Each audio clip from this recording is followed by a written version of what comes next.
Testing out some new tech products with Mrs. Dawson, Ring doorbell and security issues, and ban or redesign on social media apps. It's all coming up in episode 139 of the All Things Techie podcast.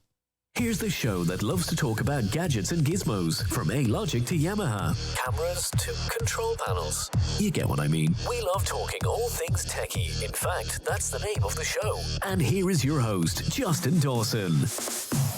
Welcome along to the All Things Techie podcast. My name is Justin Dawson, and if you'd like to get in contact with the program, if you're watching on YouTube, all the details is at the bottom of your screen. We're on YouTube, TikTok, Facebook, LinkedIn, Instagram, and a lot more. Just search Sir Justin Dawson as my social media handle across all the social media outlets, Sir Justin Dawson. You can also find the All Things Techie podcast website at www.allthingstech.ie. There it is there. What camera am I on? That one. There it is there. And of course, I always say that it's worthwhile. You can listen to this episode of the All Things Techie podcast across all major podcast networks, or you can also view the episode on YouTube, youtube.com/at Sir Justin Dawson, I think is the address.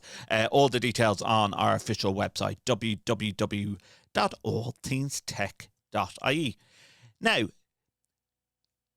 thank you for joining us on this episode. And what I have to say is that we had one episode there last week, which was episode 138 of the All Things Techie podcast. That was at Integrated Systems Europe, ISE 2026, where we were talking about higher ed and VIXA coming out with a new AV standard on accessibility and AV. So worthwhile having a look at that if you're working in the audiovisual sector, especially if you're working in the university and higher ed sector.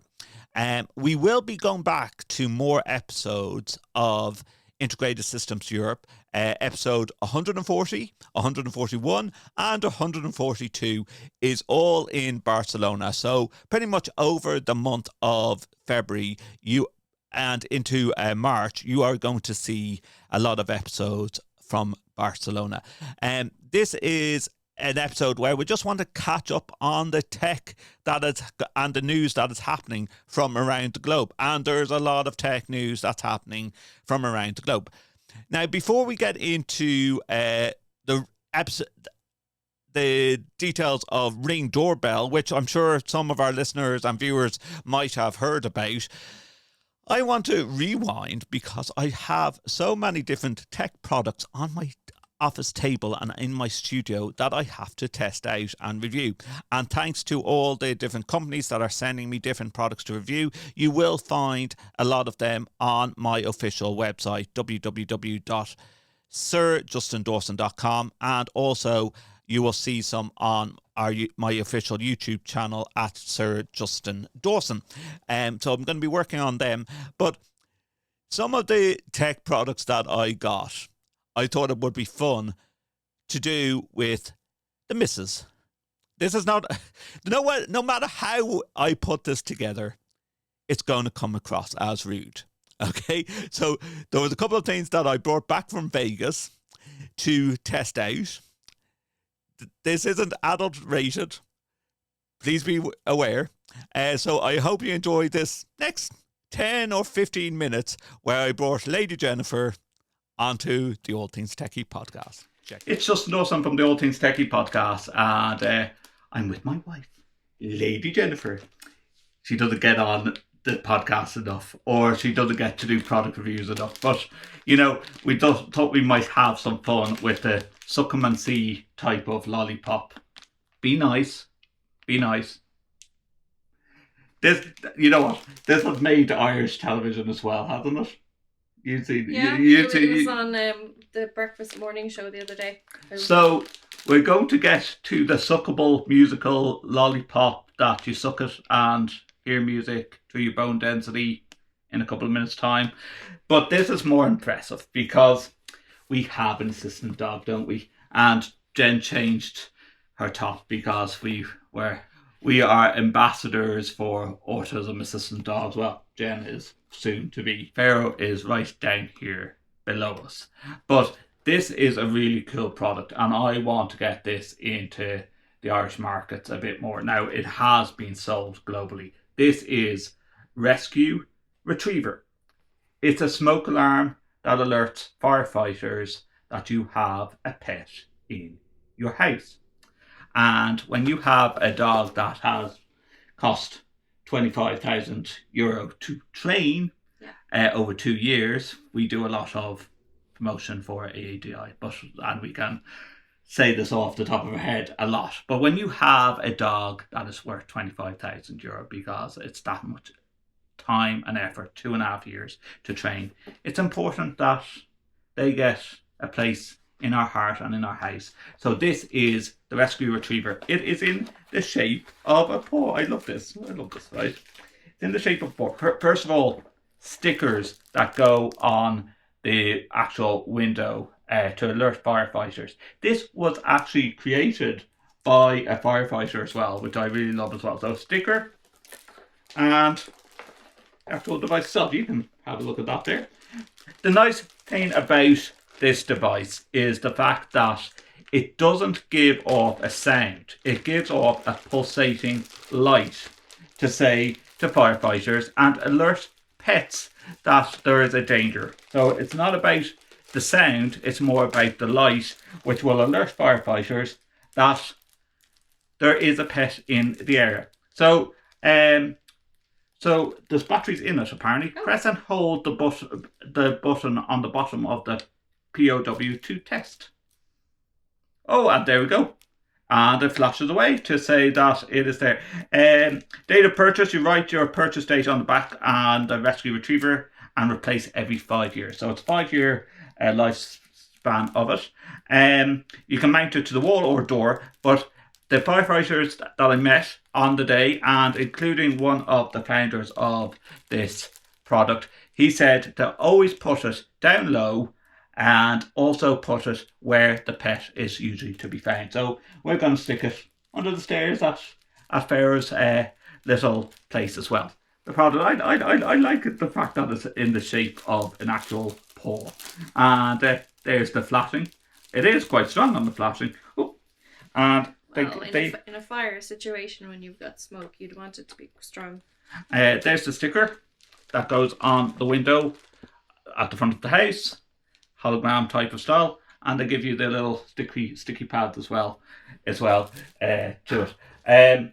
We will be in touch with Rusty Tussing. He is the director of operations. I think I met him at either Petcom or Showstoppers.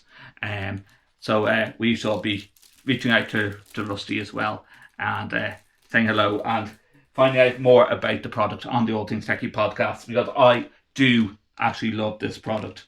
Not just because I have a pet in the house, it's just clever. You have the expiration dates that you can write on the back of it as well. 5-year warranty, so really cool. Really like that. So we get it onto the Lollipop star. I don't actually know what song this is going to, and because she's my wife, we can share the Lollipop. It's okay. It's a one-time use. Be nice. And what we do here, okay, so at the bottom is a little pulley tag to activate. Right, we pull the tag. We press the button. It's lighting up at the bottom. I'm scared. Who wants to go first? let's just go in here.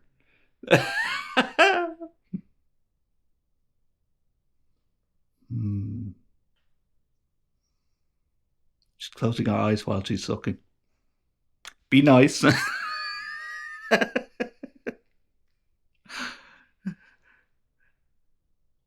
They also said you have to bite down on it.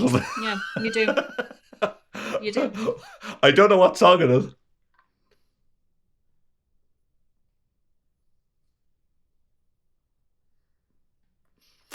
That is mad. It's And it's not too loud either. It's very gentle. It is nice and gentle on the ears. Now you can. I was given a couple of earplugs that you can wear as well if you really want to hear it.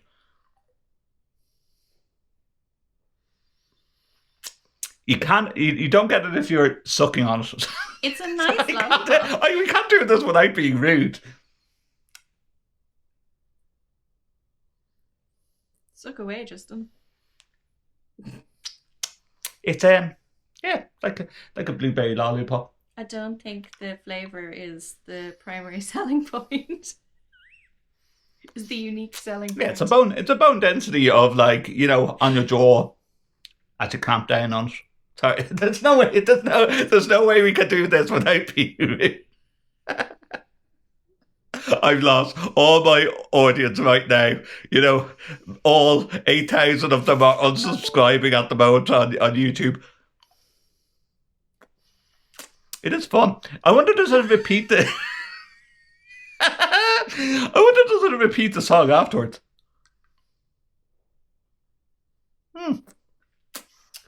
And another go. I don't know.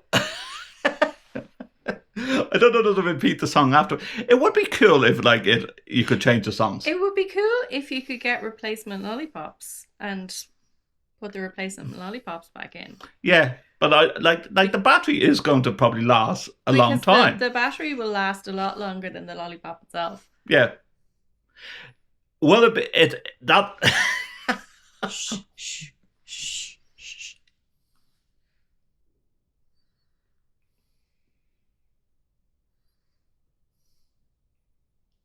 I've never heard him so quiet. It's like a R&B song or something like that. It might be on the package. I don't. Armani White. I haven't heard of him before. I think that's really good fun for kids, though. Kids will love that.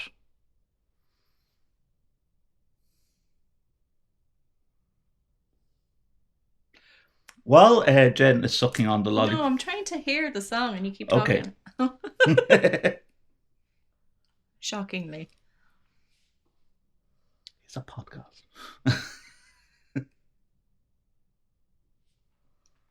It sounds familiar, but I don't think I know it.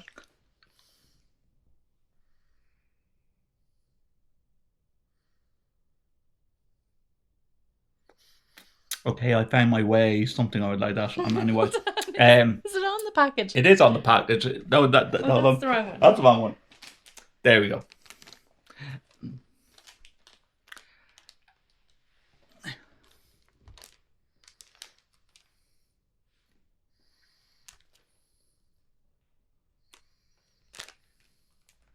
Armani White, is that the artist? Yes, I believe so. Armani White studio session, apparently. If you put it, there's no way of doing this recording politely. If you put it in front on the back of your front teeth, it sounds louder. There you go. There's no way of doing this politely. Thank you for that critique, Justin.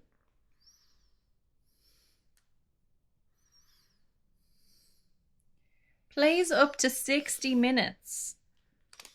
Is that lollipop? You're not going to bite on it. 60 minutes. You're not going to bite on it for 60 minutes. She's got to go all hot and flush now. Some people suck longer than others, Justin. Some people suck longer than others. You know what would be really good? There was a jelly or something at the end of this lollipop. For what? For what? Get to the end of the song, get to the end of sucking the lollipop, and then there's a big, like the.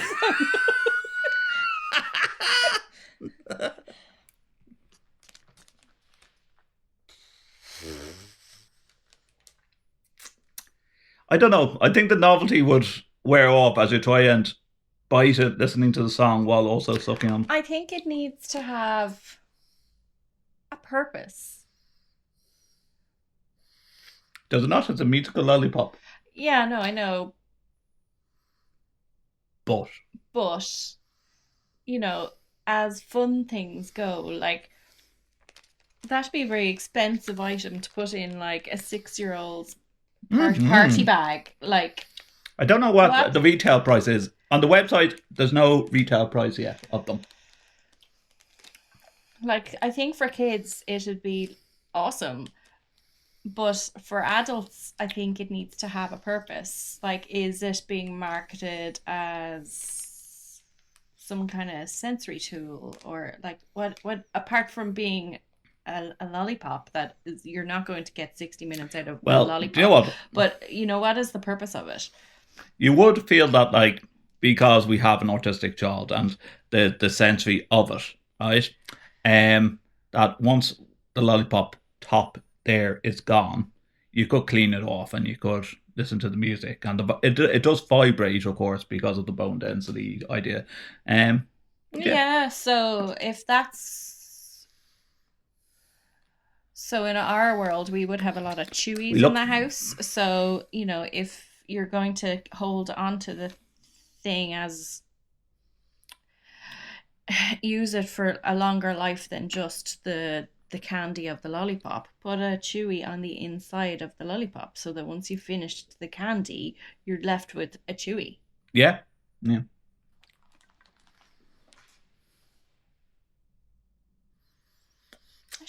should work in marketing. We look rather stupid though, holding this thing that looks like a big, I don't know, child's dummy at the bottom. That's why I think it needs to have a purpose. Like what, you know, it needs to actually have a purpose. Other than, isn't this a cool thing? You can suck on one side of it on the back of your teeth. You hold it like that. Yeah. Now, I hope that did bring a couple of giggles to you with between the musical Lollipop, that is bone density, and that you have to bite on the lollipop. There's no polite way of saying that. And also to the smoke alarms that can be fitted for pets in your house. We're going to be doing an interview with them in the not so distant future. I also have mobile phones to test out. I have translators to test out. I have headphones to test out, and all of those reviews you can find on our official website, www.allthingstech.ie, or my personal social media pages, which you can see at the bottom of the screen if you're watching on YouTube. I'm on YouTube, TikTok, Facebook, LinkedIn, Instagram, at Sir Justin Dawson.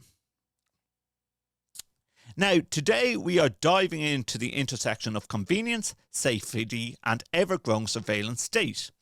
If you watched the Super Bowl, I know it's on late if you are a listener or viewer in Ireland, you probably saw a lot of celebrities, a lot of beer, and one particular advertisement that featured a very cute dog named Milo, and a very controversial piece of technology. We're talking about Ring, the Amazon-owned doorbell company, and their new search party feature, and the absolute firestorm of backlash that led to a major partnership cancellation this week. Let's set the scene. It's Super Bowl Sunday. Ring drops a 30-second spot advert, and these adverts at Super Bowl are incredibly expensive. It's emotional. It's a dog that is lost. But don't worry. The owner posts a photo to the Ring app, and suddenly the entire neighborhood's cameras network activates. The voiceover says, "Search party from Ring uses AI to help families find lost dogs." This is Milo. Pets are family. But every year, 10 million go missing. And the way we look for them hasn't changed in years. Until now. One post of a dog's photo in the Ring app starts outdoor cameras looking for a match. Search Party from Ring uses AI to help families find lost dogs. Since launch, more than a dog a day has been reunited with their family. Be a hero in your neighborhood with Search Party. Available to everyone for free right now. Join the neighborhood at ring.com. It ends with a happy reunion. It sounds great, right? Well, no. Not according to the internet. Almost immediately, social media lit up not with applause, but with fear. I don't know if you heard, but all of the cool kids are getting rid of their Ring doorbells. A couple of years ago, someone stole a package off of our porch and some camping supplies out of our backyard, so we got a Ring doorbell to try to discourage people from, taking our stuff. But Ring has partnered with Flock, which is a surveillance company that's scanning license plates and sharing data with the government, including ICE. It's a danger to our community and it goes against our values, so we decided that it was time to get rid of our Ring camera and cancel our subscription. They aren't just tracking lost dogs, they're tracking you and your neighbors. So let's all look out for each other and fuck ICE. So we asked you, the listeners, what you thought when you saw that ad. And here's what you had to say. One of our listeners said, I saw that ad in my blood ran cold. If they can track a dog across the whole neighbourhood using AI, how long until they're tracking my movements every time I leave my house? This is Dragnet disguised as pet rescue. Another listener said, I actually thought this was cool. Losing a pet is heartbreaking. If my neighbours want to opt in to help me find my dog, what's the problem? It's voluntarily. And I think that was the backlash, listeners, that it wasn't voluntarily that they were trying to sell this as. They were selling it as, we have teamed up with another company and we are going to come out with this tracking system that will show AI in its full use and be able to track a pet, which could move on to it could track a person. And in all these type of areas, between ICE reinforcement over in the States and people getting very scared and worried about ICE and the way they're doing things, to your privacy of should you be able to leave a house, should you be able to walk up the street without cameras tracking you. Another listener said it felt like an episode of Black Mirror. They tried to make surveillance dragnet look cute by using a puppy. We're all sleepwalking into police state. Another listener, I brought Ring to catch package thieves, not to be part of the Neighbourhood Watch AI algorithm. This feature is creep at the worst. I'm cancelling my subscription. Other listeners said, honestly, I don't care about the privacy on the sidewalk. If my dog gets out, I want every camera looking for him, period. 10 million pets go missing a year. We need this, says another listener. So we're getting a divide in our listener comments, perfectly mirrors the international conversation, not just national, but international conversation. The Electronic Frontier Foundation immediately weighed in to this topic, warning that while today it's a dog, the architecture is there to identify and track anything, human, pet, and otherwise. And the backlash had a real-world consequences. Just days after the ad aired, Amazon announced that they were scrapping a planned partnership with the company called Flock Safety. Now, for those who don't know, Flock is a massive player in police tech. They run license plate readers, cameras, and track cars and build centralized databases of movement without warrants. Ring and Flock were planning to a feature called Community Requests, which would have allowed police to request footage from Ring owners more easily through Flock's system. Officially, Ring says they cancelled the deal because it would require significantly more time and resources than anticipated. But the timing, right after the Super Bowl's backlash, it's hard to see that this was a coincidence. This brings us to the core of today's episode. We need to weigh the pros and cons here. We're moving past just lost dogs here, listeners and viewers. The critics are calling this creepy and dystopian. Senator Ed Markey even wrote a letter to Amazon calling the technology a threat to civil liberties. The fear is that these tools, which could use facial recognition and AI, could be weaponized, and imagine a world where the tech is used to track political descendants or perhaps women seeking healthcare in states where it's now criminalized. But let's look at the other side, the argument for safety. Now, I have to go on a bit of the argument for safety. And why is that? Well, I have a Google doorbell and my house is mainly Google cameras. And that's just the way I set it up at the very beginning.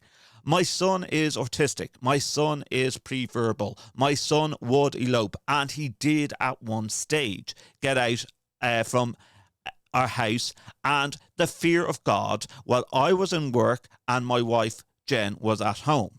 We received a very poignant email from a listener regarding the potential of this technology. Everyone is screaming about privacy, but I have a non-verbal autistic son who is a flight risk. He has eloped from our house twice.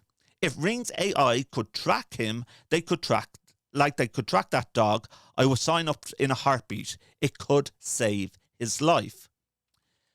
Another listener and viewer said, if a child is kidnapped, minutes matter. An Amber Alert is great if you're over in the States, but a neighbourhood camera network searching for a specific face or car, that is a game changer. Privacy is dead anyways. Let's at least get some safety out of it. Another listener said, to the parents wanting this, I sympathise, but you're opening a door you can't close. Today it's a missing kid. Tomorrow it's the HOA fining you for walking on the grass, or ICE tracking your neighbours. Some more comments. The issue isn't the tool, it's the ownership. Flock says they don't share data with ICE, but local police might. Once the data leaves your doorbell, you lose control of who sees it. Some more listener comments and viewer comments. Police are understaffed. If technology can help them gather evidence with community consent, we should support it. It makes the streets safer for everyone. So the question is, should the customer of Ring be allowed to opt into this system? If I want my camera to be part of a search grid to find a missing child, is that my right? Or does my decision to opt in violate the privacy of innocent people walking their dog past my house, who get scanned, analysed and logged by the AI that they never consented to? This debate isn't happening in a vacuum. It's happening in an environment where trust in tech companies is eroding. We have to talk about the Nancy Guthrie case mentioned recently in The Guardian. In this case, the FBI accessed footage from a Google Nest camera to find a kidnapper. But here is the kicker. The user said the camera was disconnected and they didn't have a subscription. It turns out there was residual data in the back-end systems that law enforcement could still access. This reinforces the fear that opting out or even unplugging or taking the battery out of your video doorbell might not actually mean you are out. Let's go back to our listeners. We asked, do you trust the companies to keep the search party feature strictly for lost pets? And we threw this out across our listeners and on our social medias and my social medias during the week. Some of the comments back, absolutely not. Amazon is the data company. They will sell movement data to advertisers or give it to the government the second they are subpoenaed. Opt-in is a myth, says one listener. I trust them enough, says another listener and viewer. Ring has to answer to shareholders. If they violate privacy too badly, they lose customers. The market regulates them. Another comment. This is privatized surveillance. We are building a panopticon where we spy on each other for Amazon's profit. It destroys the social fabric of a neighborhood. And just one more comment there. I used the Ring app to find a neighbor's cat last year just by manually checking videos. AI makes it faster. People are overreacting. The last point here is crucial. I work in AI, says one listener or viewer. The error rates on facial recognition for people of colour are still high. If we unleash this for suspects, innocent people are going to get harassed or worse because an algorithm made a mistake. So we know that facial recognition has historically struggled with bias. If we turn our neighbourhoods into automated dragnets, who pays the price for false positive? So where does this leave us, listeners and viewers? Amazon and Ring have backed off the Flock Safety partnership for now, citing resource issues. They're trying to cool down the heat generated by that Super Bowl ad, but the technology isn't going back in the bottle. The search party feature is live, it's free, and it works for dogs for now. The pros are undeniable. Finding a lost furry animal or family member, or potentially, in the future, a wandering child or a confused senior citizen. The cons are equally weighty. The end of anonymity in public spaces and the creation of surveillance network that no single government could ever afford to build on its own. So, I want to leave you with this thought. When you screw that doorbell into your front porch, you're not just buying a gadget. You're installing a node in the global network. Make sure you're comfortable with who is holding on to their controls.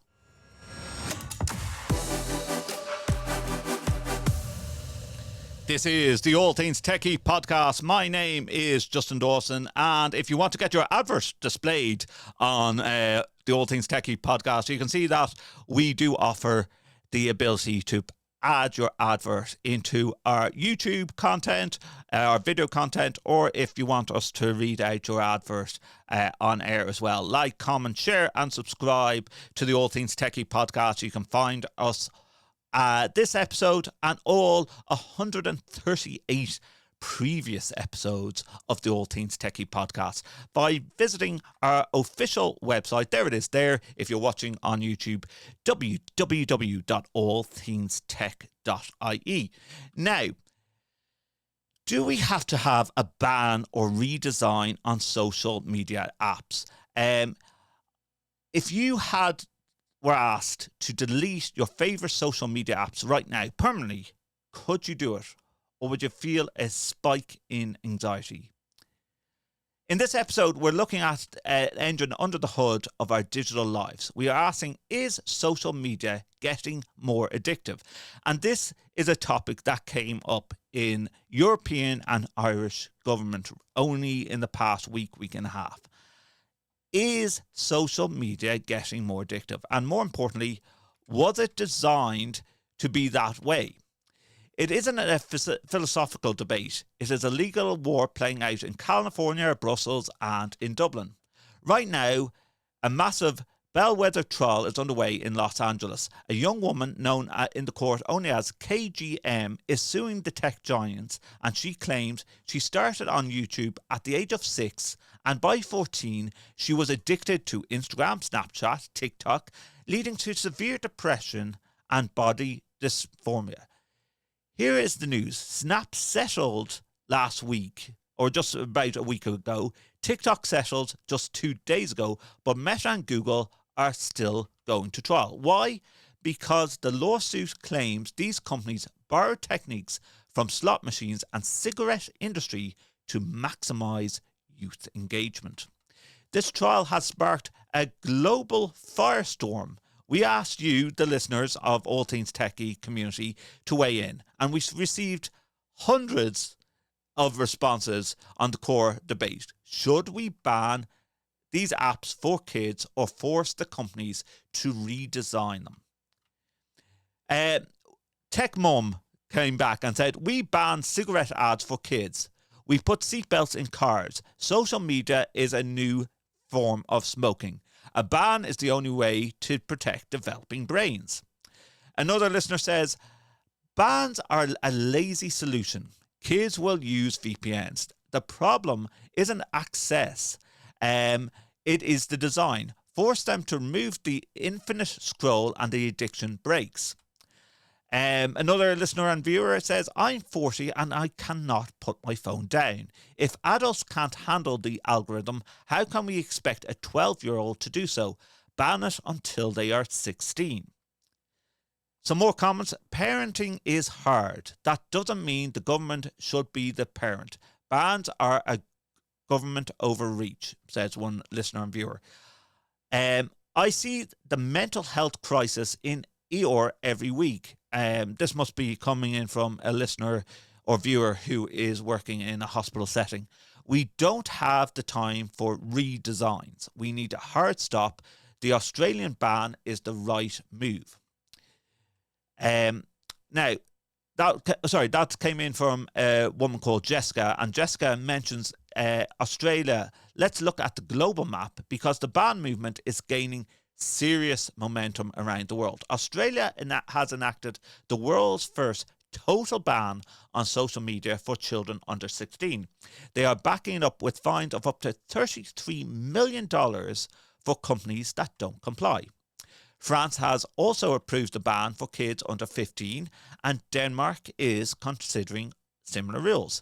And here in Ireland, the heat is rising. In recent hearing at the Oireachtas Media Committee, executives from Meta, TikTok and Google faced a firing line. Instantly, X, formerly Twitter, refused to even show up. Committee Chair Alan Kelly called that decision disrespectful and deeply worrying. The Irish government is proposing a system where age verification is linked to your PPS number and your government ID. But is the ban actually safe? We have some fascinating takes on the safety of bans. And this is coming in for more listeners and viewers. And one dad writes, if you ban TikTok, kids will move to the dark web or unmoderated forums. TikTok warned the Irish government about this, and for once, I agree with them. Don't drive them underground. Well, other people have said that you can get around these problems by just using VPN and just faking your age even on some of these sites. Teacher Tom says, I watched the Irish hearings from the Oireachtas. The companies couldn't even tell the government how many under 16s are currently on their apps. If they don't know who is on their platform, they can't protect them. So ban social media is his answer.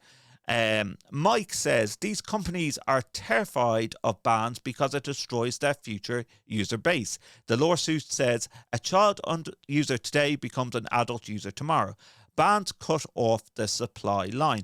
And we do have that issue. Like if we are keep on going with these European and Irish regulations against the social media companies and the tech companies, we are a tech hub here in Ireland. Are we forcing these tech companies to leave Ireland and set up shop in other countries? I don't know. Answer on a postcard. Chloe, who's 17, writes in to the All Things TechIE podcast and says, I'm 17. I wish there was a ban when I was 12. I lost years of my life to scrolling. It's not about freedom. It's about protection. Susan sends in a message and says, a PPS number for social media? No thanks. I don't want to trust the government or Meta with my ID data. This is a privacy nightmare waiting to happen. And Susan raises a valid privacy concern. If we don't ban them, we have to change them. This brings us to the redesign of the social media app argument. The European Commission has just released explosive findings that TikTok, they accuse the app of addictive design that violates the Digital Service Act. They specifically point to the rabbit hole effect, where the AI recommends content that pushes users into a compulsive behavior. The Commission says the design shifts the human brain into an autopilot mode. And what about the safety tools, the time limits, the take a break reminders? The EU Commission says they are useless. They are described as having a limited friction, meaning they are too easy to dismiss.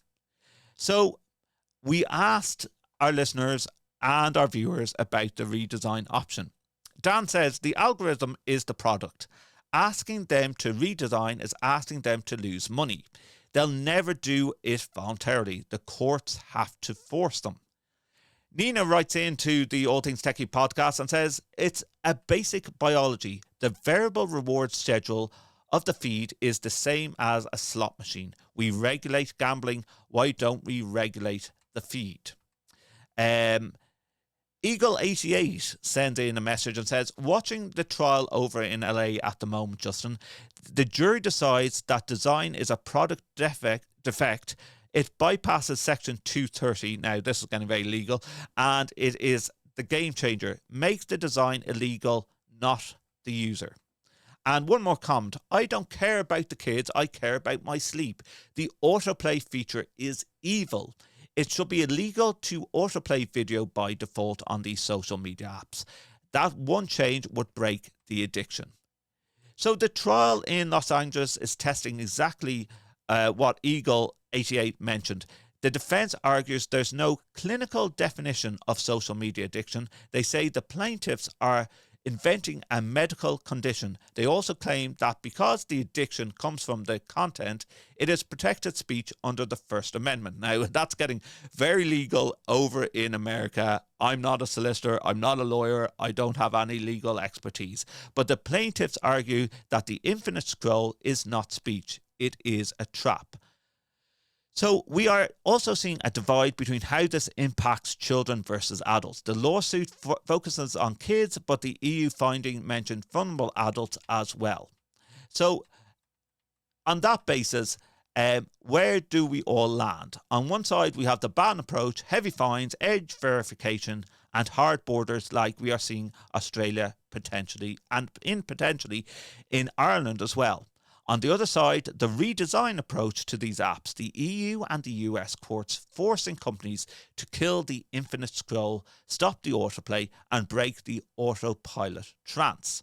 Now, I honestly think, personally, they need to redesign things as well. Like, there's room, but there's an argument on both sides here.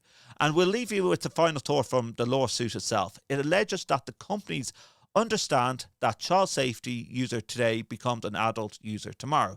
Whether we ban or fix the machine, one thing is clear, the status quo is over. And one last comment from Hopeful Mom.